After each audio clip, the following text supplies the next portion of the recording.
How can you properly make decisions if you don't know how big of a target you are to the IRS? Let's dig in. All right, so I want you to be extremely honest with me. If I were to say, let's don't look at household, let's look at individual income. If I were to ask you, what does it take to be in the top 25% of individual income in the United States, meaning 75% of everybody else makes less than you? What does it take to be in the top 25%? Then I'm going to have you think of another number. How much of the overall federal income tax that's collected does that top 25 pay? Okay, the next one. What does it take to be in the top 10%? 90% of the population is behind you. And then how much does only the top 10 pay of all federal income taxes collected? And now the top 5. Come on, you got to think of these numbers. 95% of everybody is behind you. And how much of the overall tax bill do they pay? And of course, the infamous 1%ers. I mean, Obama called these people corporate jet owners and flyers. What does it take to be a 1%er? And how much of the overall federal income tax bill do they pay? I mean, are they really paying their fair share, or are they potentially paying far more than their fair share? What are those numbers? Well, let's have a look. Okay, to be in the top 25%, you need to be making roughly $74,000 a year. And everybody who's in the 25% and above,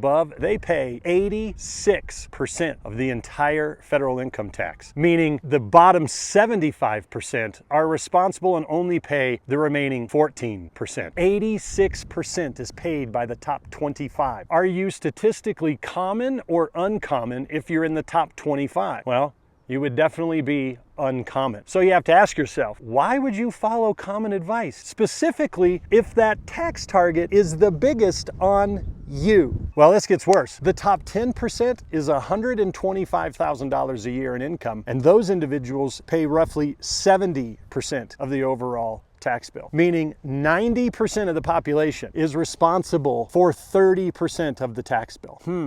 I think if you're in the top 10, you're definitely uncommon, and you are without a doubt paying your fair share. Okay, now the top 5%. 95% of everybody who's working is making less than you. That's roughly $175,000 in annual income. And if you fall into that category, you're paying 59% of the overall federal income tax. Oh, but they're not paying their fair share. What are you talking about? They're getting harvested. All right, and now the corporate jet owners and flyers, right? The mega wealthy, those guys that are pushing you down, keeping you down low, stealing everything from you, those evil 1%ers. What does it take to be a 1%er in the United States of America? Roughly $390,000 a year. And take a guess how much that group pays. Roughly 39% of all federal income taxes, leaving 61% for the other 99. Yeah, I'm pretty sure that if you fall in the top 25, 10, 5, or 1%, you without a doubt are paying your fair share. So look, what does this mean? It means you have to know where you are standing, where you are in correlation to everything else, and how big of a tax target you are in order to properly make effective decisions. And you see, this is why the government phases those people out of other post-tax accounts like the Roth IRA. They want you putting as much money as they allow into the pre-tax, as I've discussed in other videos, because they control the tax calculation later. And if you think about that for a minute, if you're the biggest tax target there is, and we know that statistically, why would they allow you to not pay a tax today if they're needing to collect it from you? Well, because they know they're harvesting you now, and they really want to be able to harvest you later. Since we already know this, the only mathematical factor that determines the winner is the future tax rate, and they own that. So look, this kind of stuff, again, I've had comments like, you don't tell people what to do. No, I don't. But this kind of stuff is what determines the lions from the sheep. And if you want to be a sheep, if you want to trust that the government's going to ensure that they take less from you, go right ahead. That's what we call a bad strategy.